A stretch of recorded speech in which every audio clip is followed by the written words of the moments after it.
Dipen Sheth, and I'll pick it up from where Jayesh left. Dipen, the outlook for earnings is not grand. We start the year with assumption of 15-20% earnings. By the time we wrap out the year, we bring it down to 10%. But we start when we bring the earnings down for this year, we also make the assumption that next year will be better than the current year. So that story continues. Yeah, it's been that way for a couple of years now, that we have been steadily downgrading current year earnings as we move into the year and then build fresh hopes on forward years. There have been a couple of decent reasons to do this. There was the demonet shock, so you could be forgiven for getting earnings wrong in FY17. There was a little bit of a GST transition pain, so you could be forgiven for getting earnings too high in FY18 as well. And now in FY19, oil prices having run up the way they have, and a whole lot of other macro levers having moved, people are fishing for excuses. I think what's important now is not so much the direction of earnings or the quantum of earnings growth as the kind of multiple that you want to give to future earnings. Whether they incorporate too much growth or too little growth is always arguable and will vary from broker to broker or analyst to analyst. I think there are two conflicting factors which are affecting the way people want to assign multiples. One, there is universal recognition that the structure of the Indian economy has been irreversibly changed. You can like some policies of this government, you can dislike some policies, and you can have some ideological, bent of mind which aligns you with them, without them, and so on. But nobody is, disputing the fact that formalization in the economy is increasing, financial savings are increasing, and that basic things like tax to GDP is about to rise, and there is going to be more widespread, compliance with laws as we move forward, despite all the noises that politically oriented news channels might make. So I think the case for assigning higher earnings to Indian corporate growth is warranted. The other factor, as I see it, is that with the elections coming up, with the uncertainty around oil prices, the volatility, in fact, so they've kind of fallen from recent highs of 84, 85, and we are down to below 70, but it doesn't really matter. So long as oil prices remain volatile, people will be in a fix as to how to assign an earnings multiple to Indian earnings because of the impact on the twin deficits. Political turmoil, of course, with the 2019 elections being less than 6 months away, and of course 3 or 4 large state elections in the pipe even as we speak. So right now I think the market is going through a little bit of a pause.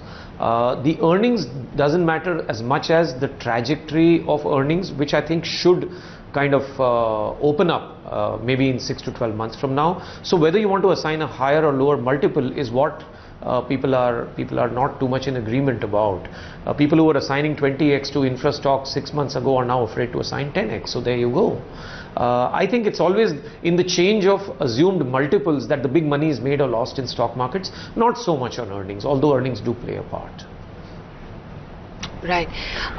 Dipen, you've been tracking the IT story very closely, and now you're getting chatter and opinion on IT that keep TCS in your core portfolio, but maybe the rest of IT names will not perform from here, and shades of that we've already seen in the quarter play out, at least with the mid-cap IT names.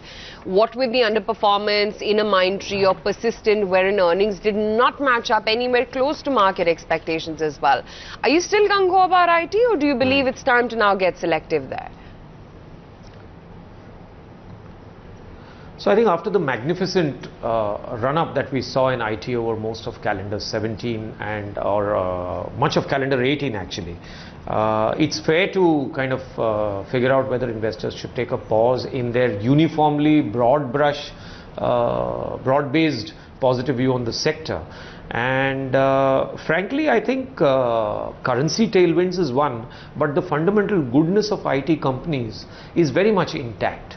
Now, there are specific cases, like you mentioned Persistent, or I can mention KPIT and so on, where earnings growth has not really kept pace with what even their peers are doing. And that is something to certainly complain about. When you have a large, $20 billion company like TCS growing in, high single digits or low double digits, I think it's fair to assume that a mid-cap should be able to grow at 15-20% or at least 12 to 15%. I don't mind Infosys since it's coming off a period of top management crisis. In fact, we are talking about a change of CFO now. So all that will keep happening. But I think the big picture in IT is that these are solid businesses. They do have at least a medium-term future. So there is, of course, this challenge from digital and automation and all of that. So the smack challenge is very much there. But I think companies like TCS have demonstrated that you can be an elephant and you can dance. Our target multiple for TCS is as high as 24x. So I don't see any of that going away. Interestingly, within the mid-cap IT space also, there's a number of companies which are actually growing much faster than the mid-cap IT system or average growth numbers, and L&T Tech and Zensar certainly come to mind there, and we are not ashamed to assign let's say a 22x to an L&T Tech for our target multiple. We are not ashamed to assign a 15-16x to Zensar.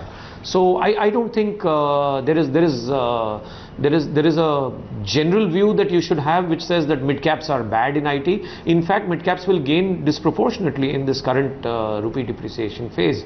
So long as the business volumes are growing, so long as dollar revenues are growing, I think we should back some of the mid-caps selectively. Dipen, you're saying that you're seeing good growth in CVs. How would you size up the sector? It has small representation as far as the markets go. There's also some development with Ashok Leyland. What's your view here? Right, so definitely Mr. Dasari's exit is not going to be seen kindly. There is certainly going to be not just a concern about what the future trajectory of Leyland might be, but what exactly would have led to his departure, and a whole lot of sideline speculation will happen around there. That said, I think the man deserves full credit for steering Ashok Leyland over the last few years into certainly blue chip territory. Here was a company which was bad on capital allocation. Here was a company which was tottering under debt and was struggling with market share, and over the last 4 years everything has come right. Its capital allocation has worked out fine, debt has been run down, it's a net cash company now. I think if memory serves me right, cash on the net cash on the balance sheet is something like 10% or a little more than 10% of market cap today. A whole lot of investments into JVs and a lot of capex which was not delivering has begun to deliver.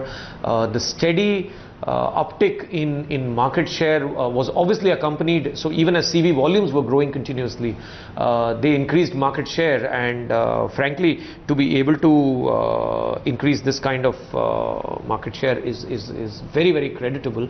I think Ashok Leyland is as blue as the blue chips can get in this kind of a business. So the CV business is violently cyclical, as we have seen from time to time. I do believe that some of the recent high numbers in the volumes on CVs will ease off as we move forward, but they are coming off a very high base. Keep in mind that there are two very good triggers for CV companies over the next few years, especially companies who have gained market share such as Ashok Leyland. One is that we should see a scrappage policy maybe about 2 years from now, which will play out to their advantage, strongly to their advantage. A lot of pre-buying will happen. And the second thing is some more pre-buying will happen also because of the change in emission norms which will kick in. So I think on both counts Leyland is very well taken care of.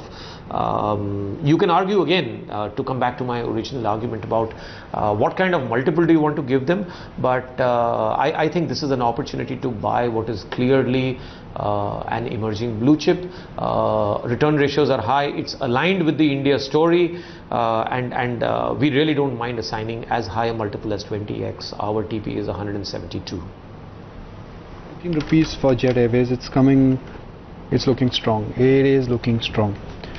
Dipen, in this entire NBFC shakeout, which will now stand out as the gainer?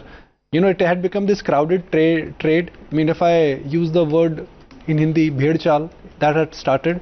Now the men will be separated from the boys. Not everything will die, but the ones which will exist will become bigger and stronger. So you've said all that I would really want to say. I completely agree that the NBFC trade was getting a little crowded. and that assigning 3 times and 4 times book, many of them were at even higher, 6 times and 7 times, to all and sundry NBFCs just because, you know, they were NBFCs, was a little stupid on the part of investors, and much of that silly behavior has now come to roost. Having said that, there are still a whole lot of very high quality NBFCs out there. Also remember that an NBFC is not just an NBFC or an NBFC, if you know what I mean. To clarify things, there are NBFCs who do wholesale lending, there are NBFCs who lend to the SME space, there are NBFCs who do housing finance if you include the HFCs in the NBFC pack, there are NBFCs who do asset financing, such as financing for cars and trucks and tractors and two-wheelers and so on.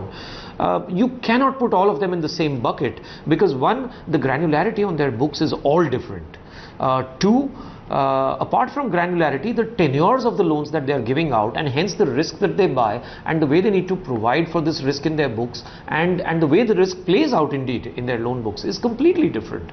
A gold financer will have a completely different rate of runoff or risk in his book versus, let's say, a housing financier or a corporate lender who's lending and doing some structured finance deals to the real estate sector. So obviously now the men are going to get separated from the boys. So which are the guys who are likely to become men here on? So I think any NBFC which has got a very granular book and which has got a decent track record on asset quality is likely to stand out on this.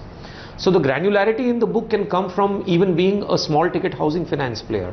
But I think the asset quality bit has to play out even better. So if you look at a player like Shriram Transport, a Mahindra Finance, a Cholamandalam. Now these guys have got very high levels of granularity.